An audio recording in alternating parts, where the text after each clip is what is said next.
Spartans to Mission Debrief. We're playing every mission of the mainline Halo video game series in chronological order, discussing our experiences and sprinkling in a little lore along the way.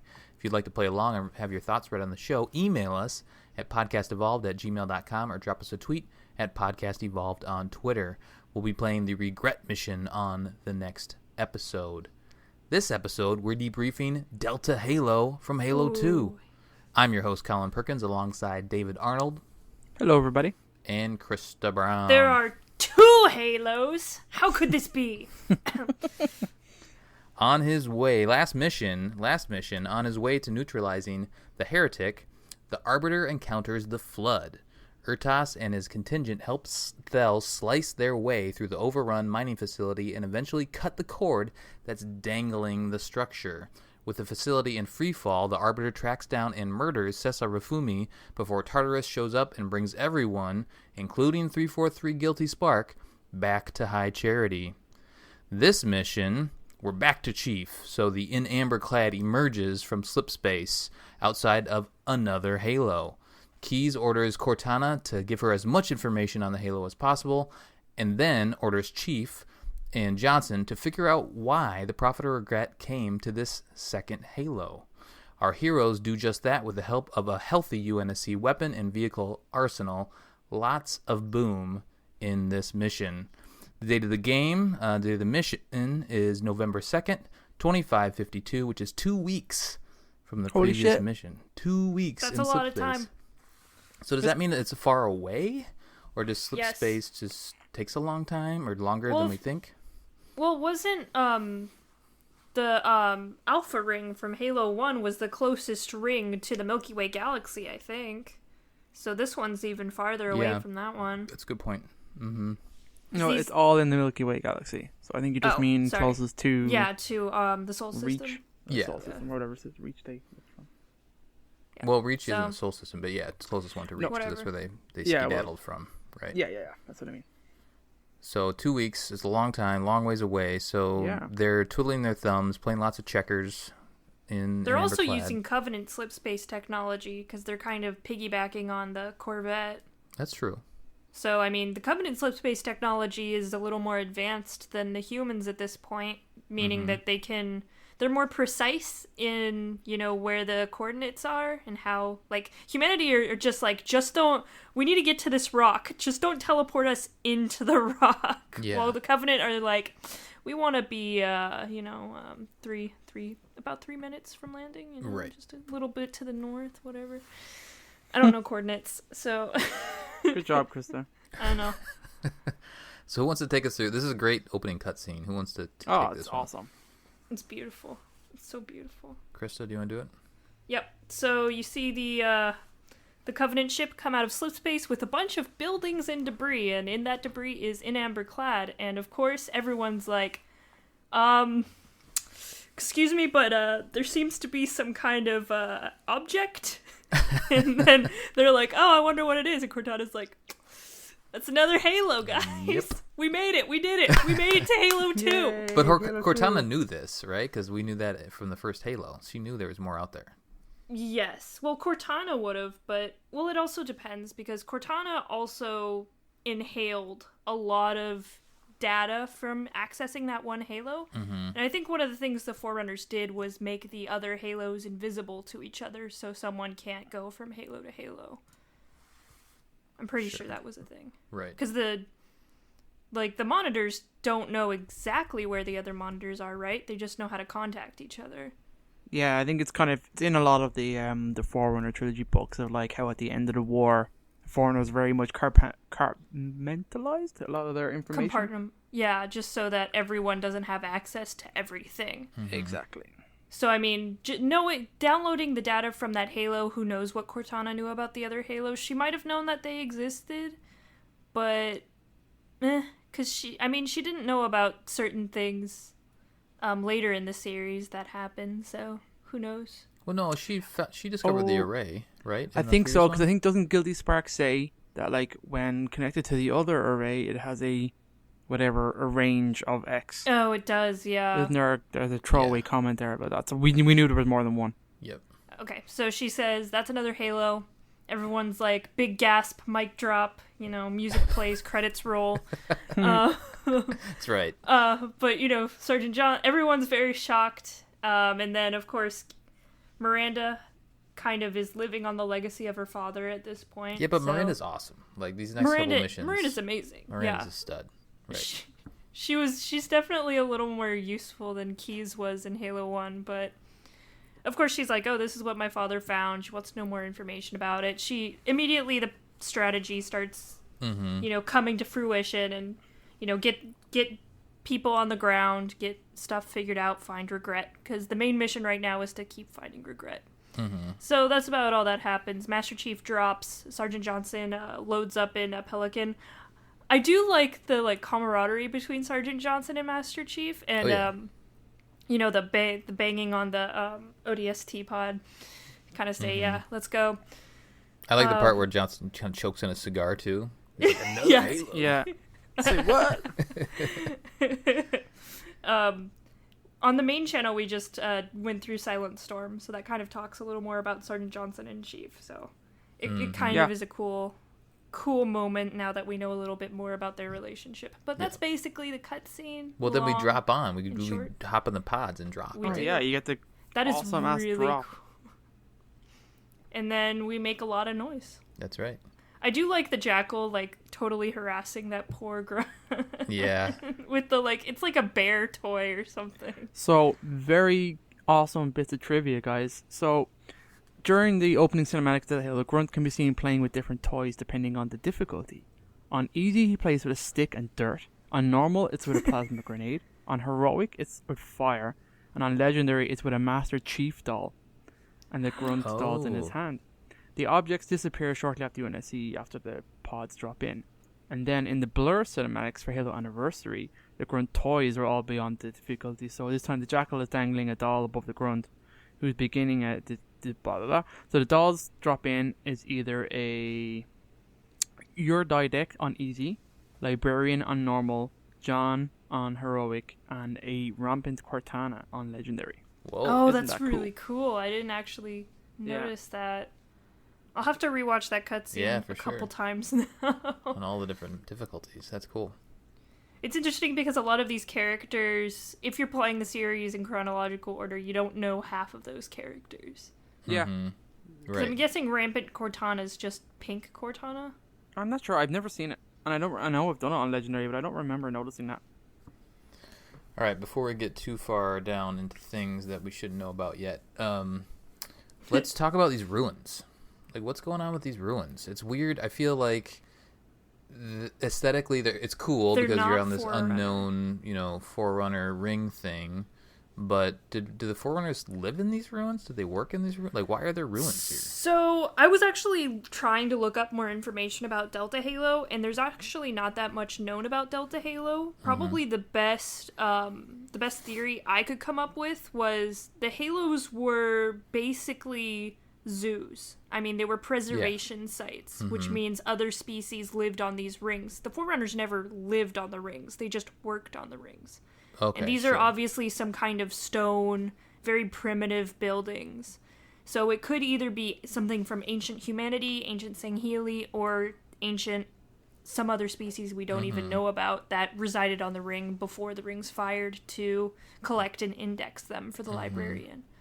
That makes sense. So that's because it's really highlighted throughout the entire mission, this one and the next one, these ruins of these stone buildings. And they're right next to the Forerunner, the very, silvery metal, kind of very sci-fi buildings. Right. There's an obvious distinction. So I'm guessing them have kind of interesting integrated tech, and I'm thinking about the start of this mission where you activate a bridge, you go into this stone ancient temple and have all these uber buttons and holographic things and that you activate. So I didn't get the impression. Well, that was in more of a Forerunner building, though, wasn't it? I don't know. The aesthetic of the buildings all seem the same. They're all ruined stone brick ruins. I think that building was more of a Forerunner building. Me? Okay.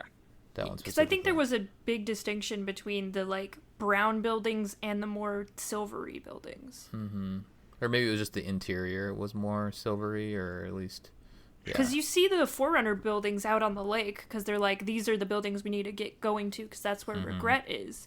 And those are bluish, silvery, very Forerunner-esque. Yeah. And these ones are completely different aesthetically. So let's talk about the drop zone area. I guess this encounter in general is fun, because you start with a rocket launcher, and you can start blowing stuff up. It just kind of sets the tone for what you're going to be doing on this mission. I asked the community, and we'll get to it later, intro. Kind of what is the better first mission on a Halo. And they're very different, because this one kind of just throws you into the fray right away, whereas in Combat Evolved, it's kind of a slow build to more and more aggressive combat. But by now, we kind of know what we're doing, so it kind of throws you right into the mix. And you get to there's the Covenant that's dug in here, waiting for you, and then they also come and bring a couple drops as well. So I think the intro was really cool. I loved how it started, and apparently, Bungie had plans to begin the level where you actually as Chief in the pod. So in the same way as ODST started. Mm-hmm. Where you actually are Chief in first person inside the pod. Yeah. 2 Pelicans would fly by the window in the pod. Your player would then have to save from the turrets when you see in the opening cutscene, but they cut it out. The intro, but so it's just a cutscene as opposed to you actually playing. That'd be kind of cool. It'd be really cool. Yeah. As it is, it's still an awesome cutscene. Yeah, no, it's good, and this whole little area is good. You clear out the area originally. And then you kind of radio into Johnson that the landing zone's clear, but then some more Phantoms are inbound. So you got to deal with the drops, and then eventually, once you clear out the area, then you get a Warthog, right? Yay, Warthog! Yay! Yeah, it's Warthog time. Oh my, that Pelican drop is so slow. I'm just like sitting there like, it's coming. Oh, it's gonna happen. I'm gonna get that Warthog. It's gonna happen soon. Mm-hmm. It's just like, oh my god. Did you guys drive the Warthog or did you take the gun this time? I drove it. Yeah. You don't really have far to go. No. I just nixed a ghost as soon as I could after that, though. You did, just abandoned the Warthog, yeah. Yeah, so you hop in the Warthog, you just kind of go up a little area, kind of up a little hill, and then kind of down a hill, clear out all the Covenant there, and then that's where you get to that structure that David was talking about, where there's a Wraith on the other side that's just annoying. Griefing you, yeah. And you can take it out with the Warthog if you want, or you can just I guess you could just let it keep firing. But there are quite a bit of Covenant within the building, so you need to clear that area out before you can get inside. And then you see a hologram of Regret, right? And does that one talk too? I didn't sit there and stare at that one. It doesn't talk in English. It does kind of the hymns. Okay. The chant, in the different language, yeah. And that's where the terminal's inside there too. Yeah, it's on the left. Mm-hmm. Left wall. So the terminal's there, and then is it in that same room? Because I missed the button for the bridge the first time. I kind of ran around and then it's came in back the and same found room. it. It's all in the same room. Okay. So the terminal's in there, and then the button to. And did you watch the bridge kind of go down? It slides down the side of the building. Yeah, it's really cool. Mm-hmm. Yeah, super cool to see that. I just kind of stared at that and woo. It's a really cool set piece. Yeah. Mm-hmm. And there's that waterfall in the background, just really setting the mood, just setting that killing mood. You take me to the nicest places. Exactly. And then another Wraith shows up, as well as some ghosts and a banshee. So hitting that button does lots of things. Well, and also we get a present. We do get a present. My favorite. We get a wonderful present, and just like the other one, it's like, oh, it's coming! I see it. I see it up there. Oh yeah, I didn't get outside and see it. It floats in from a ways away. Yeah, and if you don't kill the Wraith before that, man, that Pelican can take a lot of Wraith shots. Oh, the really? Wraith just keeps peppering it. It's really funny. I'm like, wow, that's like the 5th Wraith shot that hit you directly, Sergeant Johnson. You're doing a really good job. I don't know what kind of tech you have in there. It's the best Pelican they ever made. It refuses to crash. It's the only one that hasn't crashed. Yeah, so now it's good times with the Scorpion, and my Scorpion was on fire as always. That's just That's just Mine was par too, for the course. even on Yours normal. was two this time? Towards the end, mine was on fire Yeah, as well. I got a lot of hits. Mm-hmm. You take There's a lot of hits in this lot segment. of ghosts. Like, they are swarming around you. There's a lot of ghosts, and then you get flanked a lot in general because you're slowly moving forward, and then all of a sudden, like, you poke through an area, and then you're getting smoked from all sides. Yeah, so we go through this kind of tunnel thing, and then kind of find some more ruins, and it's just lots of ruins areas here, right? Where we continue to proceed through in our tank, take out as much, and it's all Covenant. It's all pretty much this mixture of blue and red and jackals and grunts. Just everybody throwing everything that they can at us. Yeah, it's just a lot of... It's basically the rest of this mission is just a big firefight through these temples. Before we do eventually have to ditch... Oh, yeah, so we kind of get up to you finally find your way to this structure, right? And then you do have to jump out of the Scorpion finally at that point. The big structure, and there's like some turrets on the side and whatnot. I hopped into a ghost at this point. Mm-hmm. And Krysta, you said you had a ghost the entire time? Well, I went in the Scorpion up until that point, and then the rest of the time I had a ghost up until you couldn't drive a ghost anymore. But it was literally like, this ghost's about to die. Hop off, immediately capture another one. Yeah. Just keep going like that. I was trading them off because there's so many. I bring my tank all the way up to the actual Pelican drop. I just never get out of it until I have to get out of it. Yeah. That's that's more or less what I did too. The Pelican drop, you talking about the reinforcement drop? Yeah, well, when you get to the main structure, the Pelican drop comes in, and it's the first time where you actually see the weapon containers getting dropped down for you. I'm like, this is so cool. That's what I love about this mission. It's getting these human weapon drops. I think it's awesome. Yep. Resupplies. And they're just kind of like slammed into the ground at angles. Yeah. You can have. What did you guys pick up at this point then? Did you pick up... I picked up BR and Sniper, I believe. That's what I picked up. I think a Sniper as well, but I like to give my Marines and ODSTs if they're around power weapons.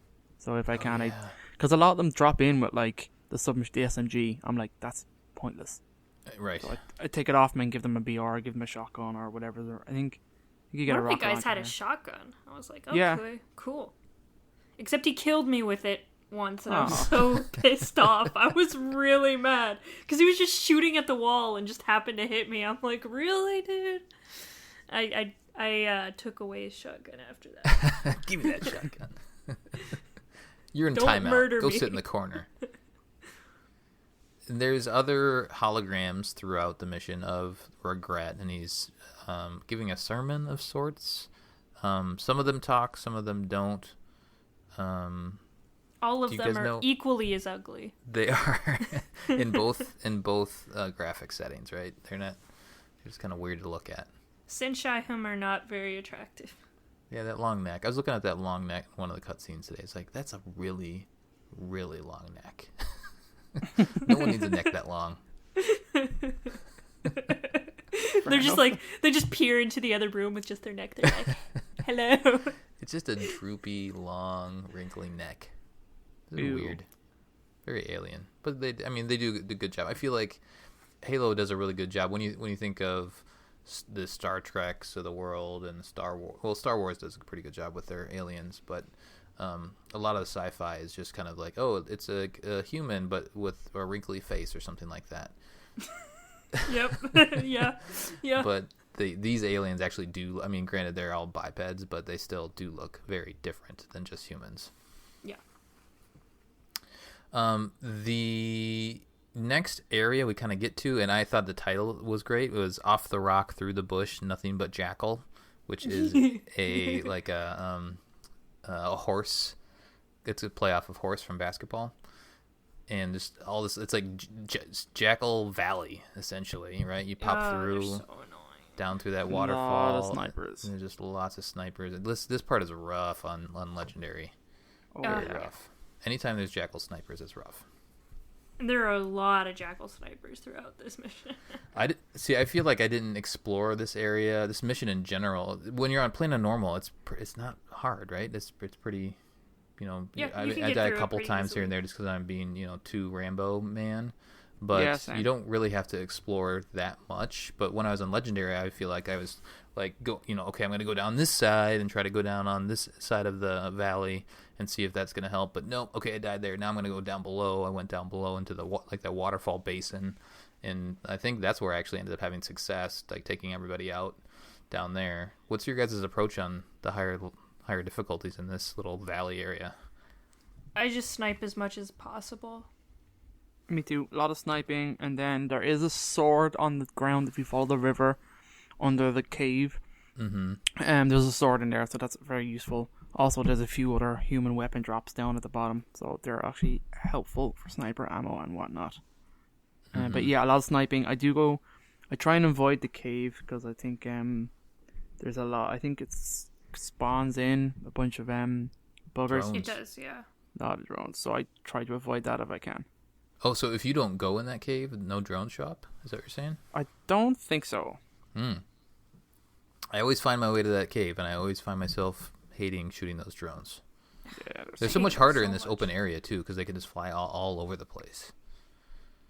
But if you can catch them in the cave, you could actually, they're actually bit more manageable. Because, I mean, it's hard when you're trying to aim at these drones flying off in the air, and then you have this jackal just, eyeing you up, taking you out from a distance that you may have forgotten to get right away. So this spot is tough. The weapon drop is kind of nice too, which you mentioned. So you get to see some more weapon drops here. I picked up some more sniper ammo. I never picked up a rocket launcher. Did you guys grab a rocket launcher? No, I really don't play with a rocket launcher. I like it. You do here? Especially, I've done it once or twice, but the rocket launcher I tend to pick up and throw away pretty fast. Mm-hmm. I may not even use all the ammo in it before I'm dropping it for a sniper or something else. Yeah. It's rare that I would give it to the AI because they're not the best with it. They'll will kill themselves and you. Yeah. So. Yep. Stupid AI. Stupid AI. So when you finally survive this little area, this little valley, and we get to use our headlamp again. Did you guys use your headlamp?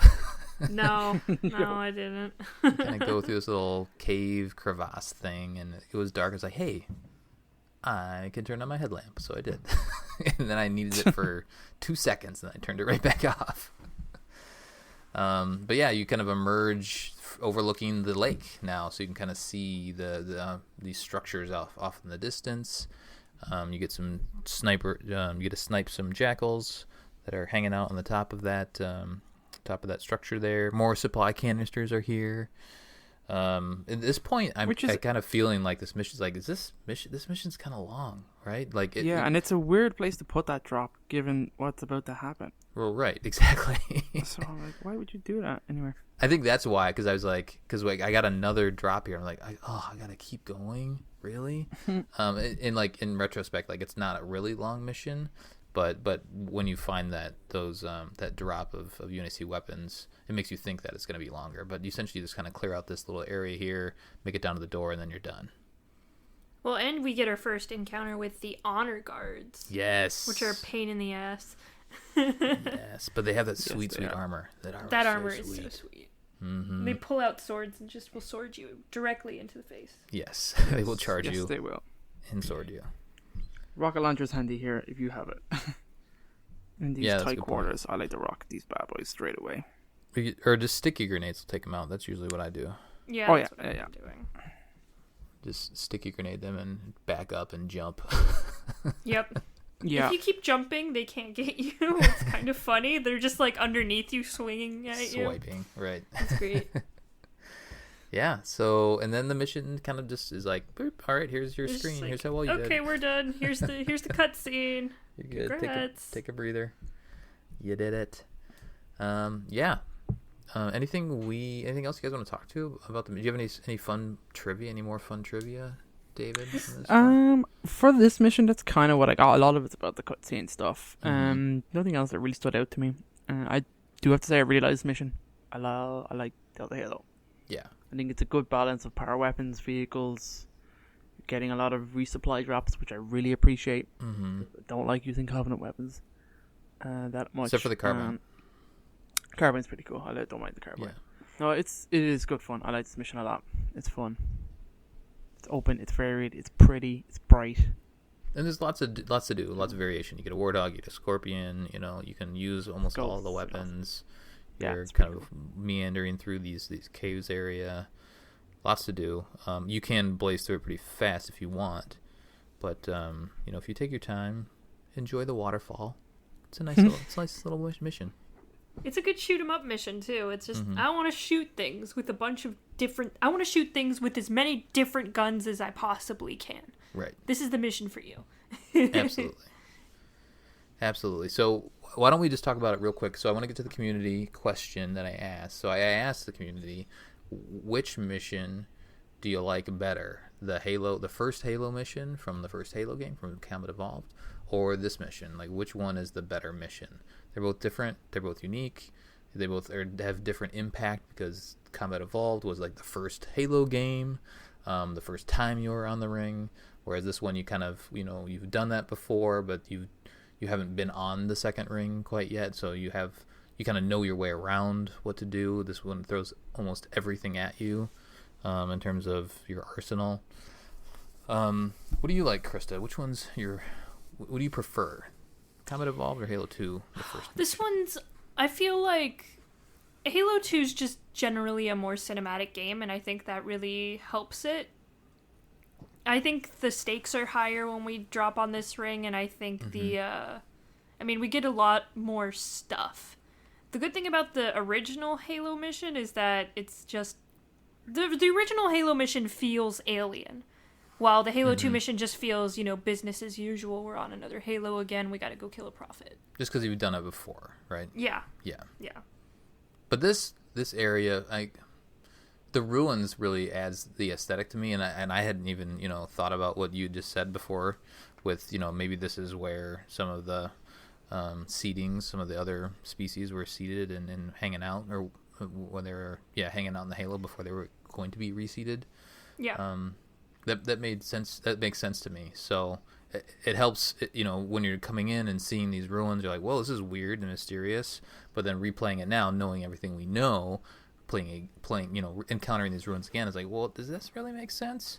But it does.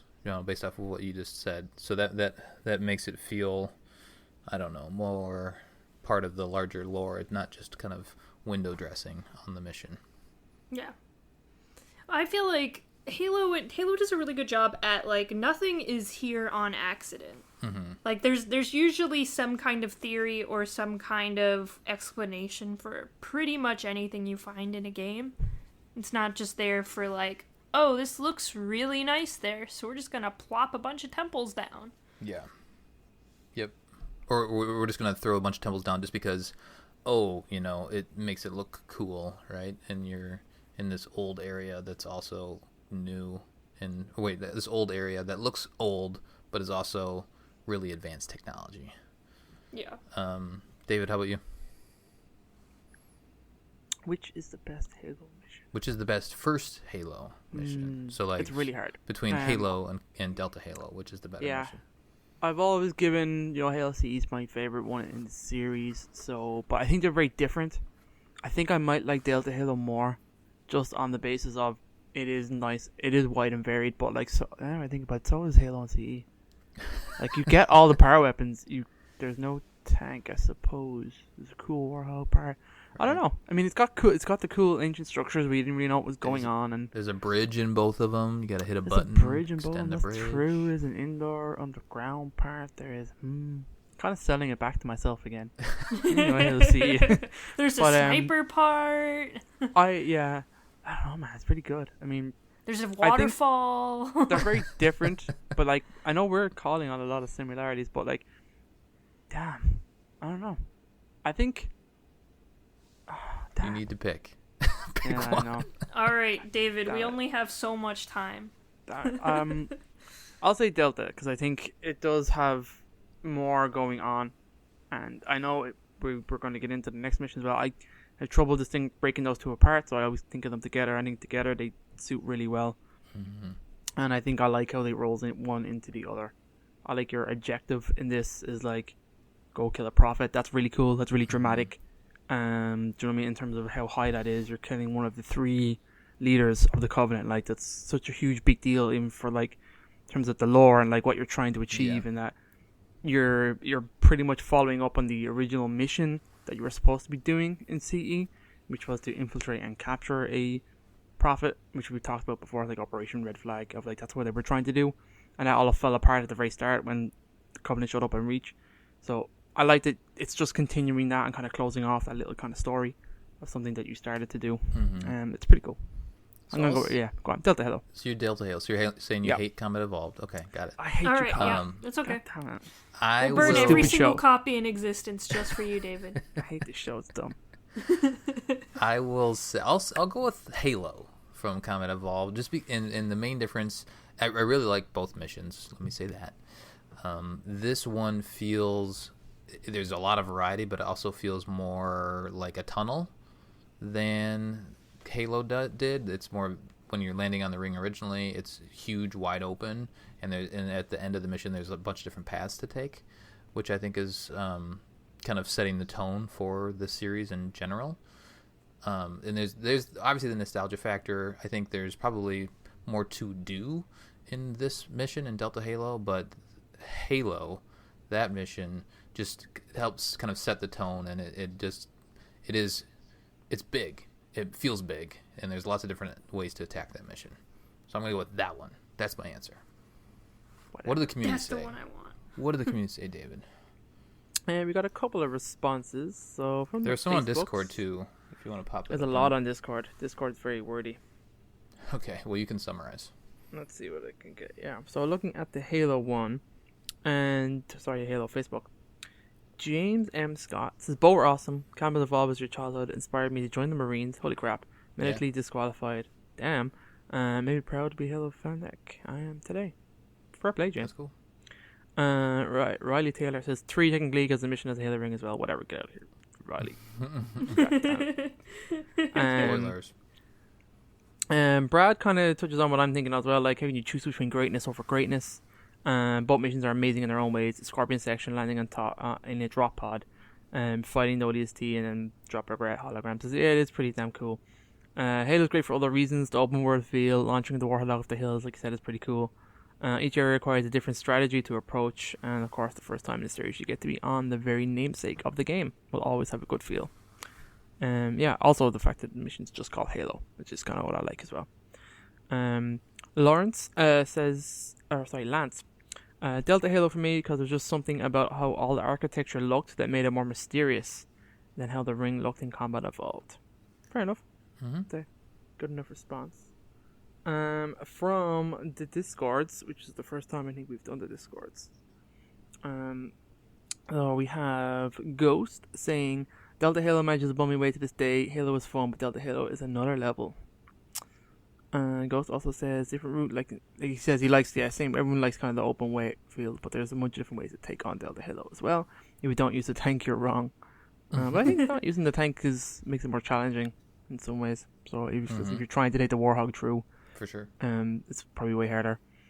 Goalie Sniper says CE because the opening, walking out of the pod and looking up and turning around, seeing the huge cliff.